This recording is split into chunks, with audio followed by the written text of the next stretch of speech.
ರಾಹುಲ್ ಗಾಂಧಿಯವರು ಇವತ್ತು ಕೋರ್ಟ್ಗೆ ಕಾನೂನಿಗೆ ಗೌರವವನ್ನು ಕೊಟ್ಟು ಇವತ್ತು ಬಂದಿದ್ದಾರೆ.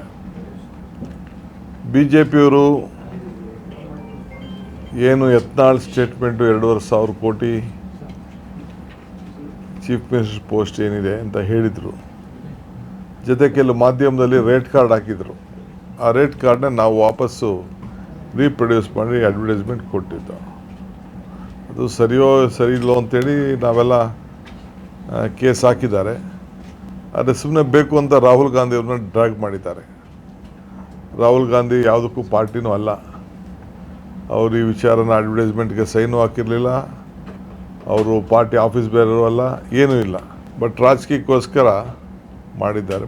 ತೊಂದರೆ ಕೊಡಬೇಕು ಅಂತ ಬರೀ ದ್ವೇಷ, ಸೇಡು ಇದೇ ಅವರ BJPಯವರಲ್ಲಿ ತುಳುಕ್ತಾ ಇದೆ. ಅದಕ್ಕೆ ಇಂಥದ್ದು ಒಂದು ಉದಾಹರಣೆ. ಸೊ ಆದರೂ ರಾಹುಲ್ ಗಾಂಧಿಯವರು ಇವತ್ತು ಅವರು ಬಂದು ಕೋರ್ಟ್ಗೆ ಅಟೆಂಡ್ ಮಾಡಿ DK ಸುರೇಶ್ ಅವ್ರಿಗೆ ಬೇಲ್ ಕೊಟ್ಟಿದ್ದಾರೆ. ಸೊ ನಮ್ಮೆಲ್ಲ ವಕೀಲರು ಪಾರ್ಟಿಸಿಪೇಟ್ ಮಾಡಿದ್ದಾರೆ. ಭಾಳ ಜನ ಅಭಿಮಾನಿಗಳು ಎಲ್ಲ ವಕೀಲರು, ಕಾರ್ಯಕರ್ತರು, ಮುಖಂಡರುಗಳೆಲ್ಲ ಬಂದು ಅವನ್ನ ಕೋರ್ಟಲ್ಲಿ ಅವ್ರ ಬೆಂಬಲವಾಗಿ ನಿಂತಿದ್ದರು. ಸೊ ಯಾರ್ಯಾರು ಸಹಕಾರ ಕೊಟ್ಟಿದ್ದಾರೋ ಅವರೆಲ್ಲರೂ ಕೂಡ ನನ್ನ ಪಕ್ಷದ ಪರವಾಗಿ ಕೃತಜ್ಞತೆಯನ್ನು ಸಲ್ಲಿಸಲಿಕ್ಕೆ ಬಯಸ್ತೇನೆ.